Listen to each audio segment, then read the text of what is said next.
Tonight, officials are investigating after a Baltimore County principal allegedly has been recorded making racist comments. Why one union member is now saying that recording could be fake. Governor Moore unveiling his new budget for the 2025 fiscal year, how he's making safety a top priority. And jury selection now underway in Marilyn Mosby's second federal trial. A law enforcement expert weighs in on what we can expect. Live from WBFF in Baltimore, this is Fox 45 News at 6. I seriously don't understand why I have to constantly put up with these dumb here every day.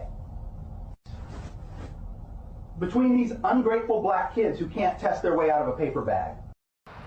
Baltimore County Schools has launched an investigation tonight after Pikesville High School's principal was allegedly recorded making racially charged comments. Good evening, everybody. Thank you for staying with us. I'm Mary Bubala. Baltimore County School Superintendent Miriam Rogers calling the recorded statements, quote, deeply disturbing. But one union leader who spoke to the Baltimore Banner is now suggesting the recording was faked using artificial intelligence. Project Baltimore's Chris Papps has the latest on the investigation. Baltimore County Schools says it's working to confirm the veracity of the recording, which includes derogatory remarks made about Pikesville students and staff.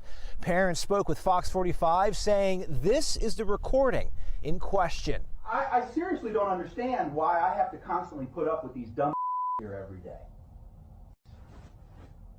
Between these ungrateful black kids who can't test their way out of a paper bag. That voice allegedly belongs to Pikesville principal Eric Eiswert, seen here on the school's website. The clip is 41 seconds long, beginning with racially charged language about black students and their academic performance. A few seconds later, the derogatory comments turn from students to staff members. Should have never been hired.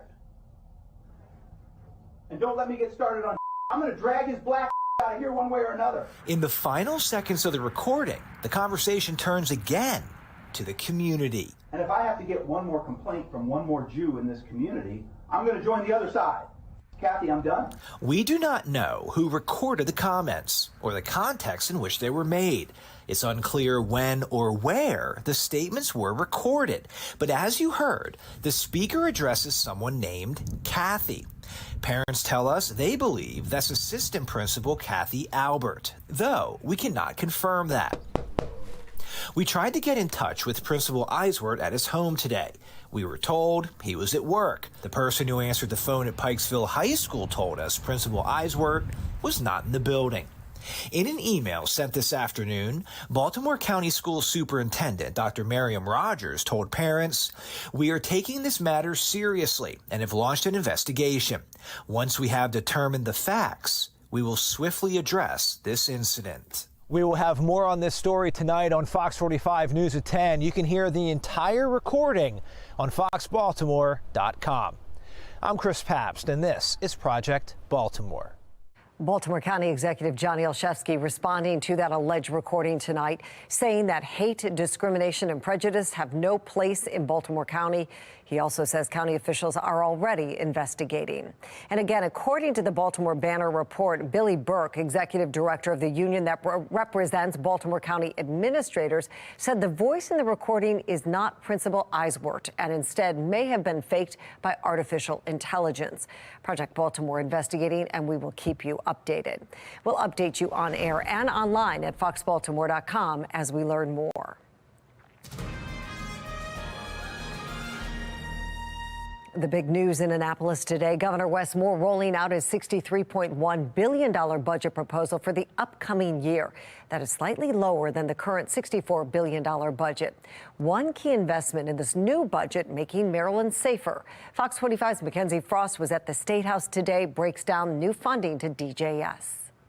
Here's just one part of the current proposed budget from Governor Wes Moore, and in it we're seeing how the governor plans to make some investments into public safety. And what we're learning is that the Department of Juvenile Services appears to be getting even more funding this upcoming year. It's budget day in Annapolis. Today's an important day. And that means digging through the numbers. One of the biggest priorities for Governor Wes Moore. This is a public safety crisis. The governor rolling out several proposals to improve public safety. $127 million for local law enforcement agencies. That's $5 million more than last year.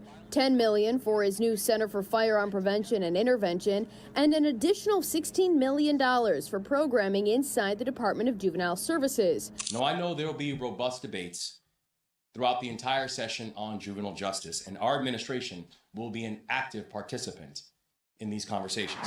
Amid the controversy surrounding effectiveness within DJS, Moore says he believes in accountability and consequences for young offenders. But if we put children into a system that makes them more likely to commit crime, we're doing it wrong. That's why he's pushing for more funding for programming. The top line number for DJS's budget, $338 million for budget year 2025, which is up from the 2024 appropriation of $326 million. Governor Moore asking lawmakers to approve $4.4 million to expand DJS's Thrive Academy from 190 juveniles to 300 statewide. $12 million in new funding for enhanced community services, and $3 million in new funding for assisted outpatient treatment. We tried to get some answers from the governor about finding funding for those increases. Were any DJS programs cut?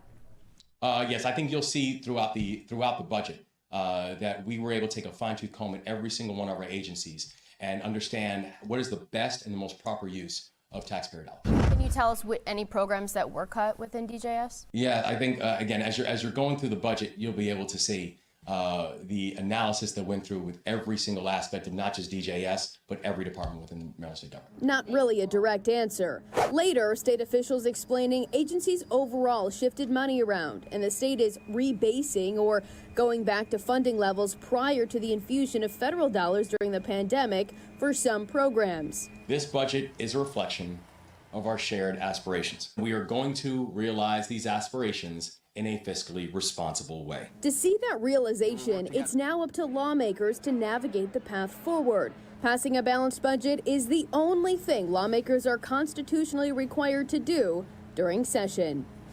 This budgeting process is just beginning. Republicans are out with a statement saying that they are glad to see there are no proposed tax increases, but warn about the possibility of fee increases, saying this proposal is not a long-term fix to the budget concerns. Meanwhile, the Senate will have the first opportunity to make some changes, and then the proposal will head to the House.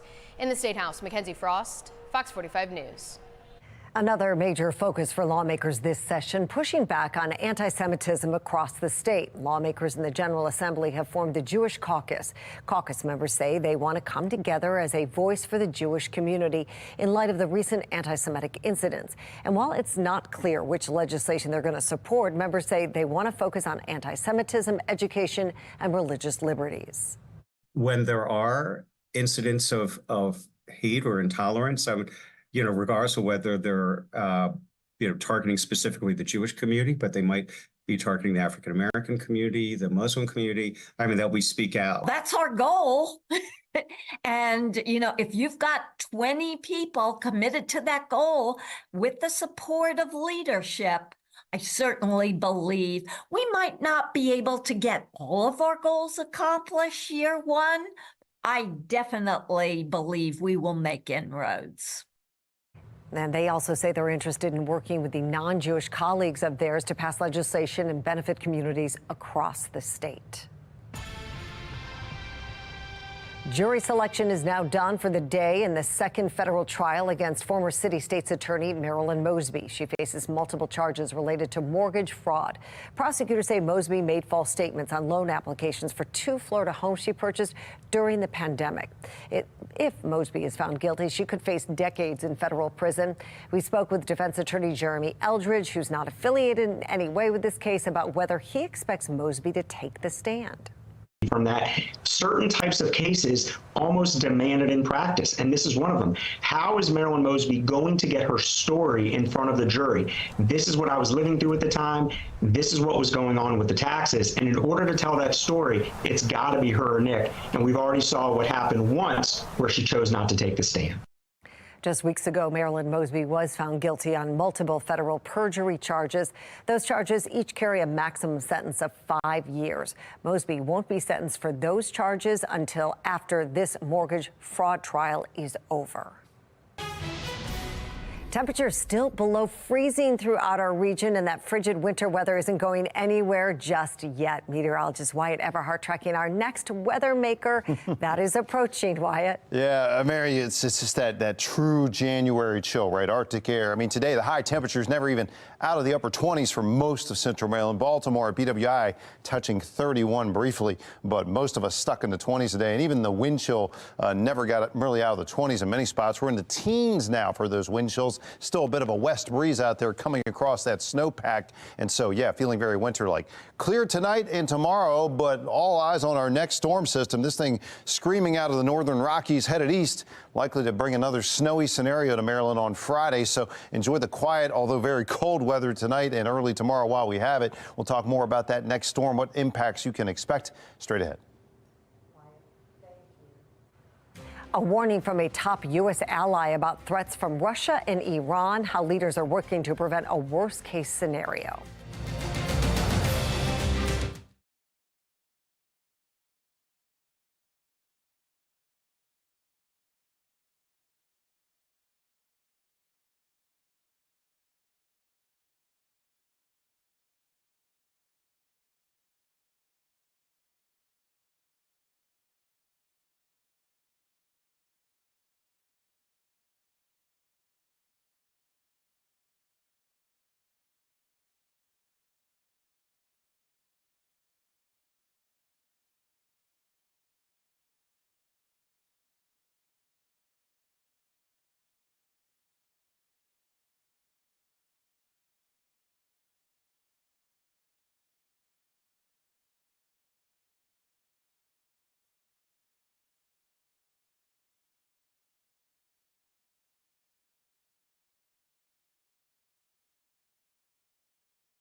The U.S. and its allies face a growing list of threats from around the world, from Russia to China to Iran. Now the UK's top defense official warns the world is entering a pre-war era. Sinclair national correspondent Atra El-Nashar has more on how the U.S. might address it. One of America's closest allies warns an increasingly unstable world presents challenges unlike those faced by generations past. These new powers are far more unstable, irrational. British Defense Chief Grant Shapps, arguing the world is in a pre-war era, points to North Korea looking to expand its nuclear capabilities, Iran inching closer to a level of enriched uranium that could make it a nuclear power too, and as Russia continues its illegal campaign in Ukraine, China is assessing whether the West loses its patience. Adversaries now more connected than ever with each other. China and Russia's so-called unlimited friendship, North Korea's top diplomat traveling to Russia this week to discuss closer ties between the countries and a suspected arms deal, Iran providing drones to Russia and funding proxies in the Middle East, like the Houthis confronting U.S. forces in the Red Sea. This week, the U.S. Navy intercepted these Iranian-made weapons off the coast of Somalia on their way to Houthi fighters in Yemen. 2 Navy SEALs went missing on the mission, according to U.S. Central Command. Back in Washington, Sure seems like we're at war right now. Anybody that believes in democracy is going to have to step up. Policymakers and candidates debating strategies to de-escalate tension while making it clear the U.S. stands ready to respond with force. What that looks like now fiercely debated on the campaign trail. If they want to be in every war in the history of the world, they should vote for Nikki Haley. We've got to make sure that we're having the backs of the right friends, because if Russia wins, China wins. We don't have enough resources, being $35 trillion in debt, to continue doing hundreds of billions of dollars. We got to focus on our issues here at home. The threat to America, to Europe, and the world will only keep rising if we don't act. And I intend that we act. Who voters choose in November will no doubt determine how the U.S. positions itself for what may, in fact, be a pre-war era. In Washington, I'm Atra al-Najjar reporting. Yemen's Houthi rebels are back on the U.S. list of specially designated global terrorists. That falls below the more severe designation of foreign terrorist organization, which has to do with its impact on humanitarian aid. The global terrorist designation comes with sanctions meant to cut off the group's funding while still allowing humanitarian aid to flow in. It'll take effect in 30 days. According to the UN, 24 million people in Yemen are at risk of hunger and disease, and 14 million are in acute need of humanitarian assistance. We recognize the grave humanitarian situation there, which is why we are taking these steps to minimize harm to the civilian population. At the same time, we will continue to make clear to the Houthis that their attacks against commercial vessels must stop, and we will remain prepared to take additional actions if necessary. A Houthi spokesperson said the designation would not deter the group, and they would instead consider it a badge of honor. The Biden administration took the Houthis off the terrorist list back in February of 2021, just days after former President Trump made the designation. All right, all about those frigid temps today and tonight. That's continuing out there, the heart of this Arctic air mass. Now, centered across Maryland and points just north of us, but I mean, feeling like teens out there currently with that west breeze continuing. We had peak gusts today in the 20s to near 30 miles per hour. They've diminished some over the last few hours. That's good news, but still enough of a breeze coming across that snowpack from the Shenandoah. West to southwest winds, 8, 13 miles per hour, a few gusts, 15, 16, 17. There's still a wind chill. Bottom line, layer up, make sure you've got that thick jacket on that can break that wind as you go into the evening hours. And overall, the setup here as we look ahead to our next weather maker is going to be trending snowier into Friday. Tomorrow looks fine, but into Friday, we'll be dealing with this next storm system that's already bringing snows to places like the northern Rockies and now sliding out of the Denver area and headed across the northern plains. M&T Bank Stadium, beautiful shot tonight, lit up. Ready for the big game Saturday. It is going to be a cold game Saturday behind that Friday snow. Cold air getting reinforced. That'll be something for Houston to deal with for sure, but really everyone going to the game is going to have to deal with the chill. 26 right now. BWI winds are west-southwest 16, wind chill in the teens. By the way, some good news here. Everyone likes this, whether you're a winter weather fan, spring weather fan, days getting longer. We're talking about sunset now, pushing past, the mid 5 o'clock time, early minutes of 5 o'clock, and be past 5:15 by January 23rd. So a little more daylight each day, even as things have gotten colder by the day, it seems like. We will rebound somewhat temperature-wise after a very cold night in the teens into the 30s tomorrow, a less frigid Thursday. Then our next weather maker late Thursday night into Friday means more snow around here. Probably more of a nuisance storm, but still a couple of inches, enough to create problems on the roads. And cold air getting reinforced behind that cold and that snow on Friday. So big picture-wise, again, it's a partly cloudy scenario as the core of that coldest air slowly moving off to our north and east. Behind it, we've got our next weather maker, which is that snowy storm system coming out of the northern plains into the next 24 hours, crossing the country's midsection. A fractured low, tricky storm call here. Similar to the last one right now, it looks like it'll be less moisture, but it could deepen offshore and ramp up a little bit. We'll see if that happens. Right now, it looks like probably more of a nuisance accumulation. Here's that snowfall total map, probably a broad, 2 to 4 inches around central Maryland. We'll see as we get closer to the event. And we'll have that 10-day forecast coming up in just a minute. Weather Window, presented by the National Weather Desk. Ice was the word this morning in Oregon, from roads turning into skating rinks to a hummingbird finding a frozen place to perch, and a flower completely encapsulated in ice. Thankfully, temperatures are now above freezing. Sub-freezing temperatures in Arkansas turned Bridal Veil Falls into a frozen beauty, and a sun pillar made an early morning appearance near Kalamazoo, Michigan. For more content like this, like the National Weather Desk on Facebook. A new push in Washington state to keep former President Trump off the ballot. Why the legal battle is facing some difficulty tonight.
The first attempt to keep former President Donald Trump off the ballot in Washington state hitting a roadblock after a judge ruled it wasn't the right venue. Denise Whitaker from our Sinclair sister station in Seattle explains what happens next. A petition pushing for Washington ballots to be printed without Donald Trump's name started in Kitsap County in a courtroom filled mostly with Trump supporters. The hearing lasted less than 10 minutes. We are not the appropriate situs for this action today, and I decline to hear it. The judge said Thurston County is the appropriate county for this petition because it is the seat of state government. And I think that this little fiasco, this little show by a small segment of people that really don't understand the laws was fruitless. Anyone on the other side could have contested, Joe Biden being on the ballot if they had a case. Frankie Ithaca and 7 other registered voters in Kitsap County argue that because Donald Trump was impeached for inciting an insurrection on January 6, 2021, he's disqualified from running for president. I just think this whole thing is being based on the fact that they don't understand what an insurrection is. An insurrection is generally an armed revolt.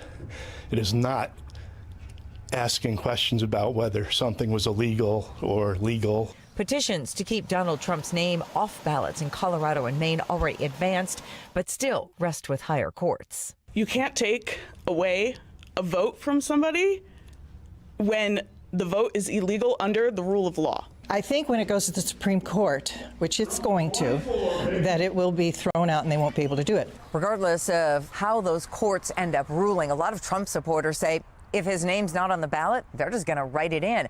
So I asked our Secretary of State's office if they count those write-in votes, and I was told they do count them, but only if they're going to make a difference in the final outcome of the election. In Thurston County, Denise Whitaker, KOMO News. All right, let's get a check of that extended forecast, shall we? Bottom line, pretty quiet Thursday, but we've got a weather alert day Friday for at least a nuisance storm of several inches of snow through the day. Slick roads Saturday, frigid, blustery game day for the Ravens. After that, we actually have a milder trend setting up from Tuesday into Wednesday, even the chance for 50s, if you can believe it, by Thursday and Friday of next week. Wyatt, thank you. Well, finally tonight, not to jinx it, but Baltimore fans are pretty sure the Ravens are headed to the Super Bowl. They're saying it everywhere at all times. Mark Clark was at M&T Bank Stadium this morning to see how the flock is showing up in support.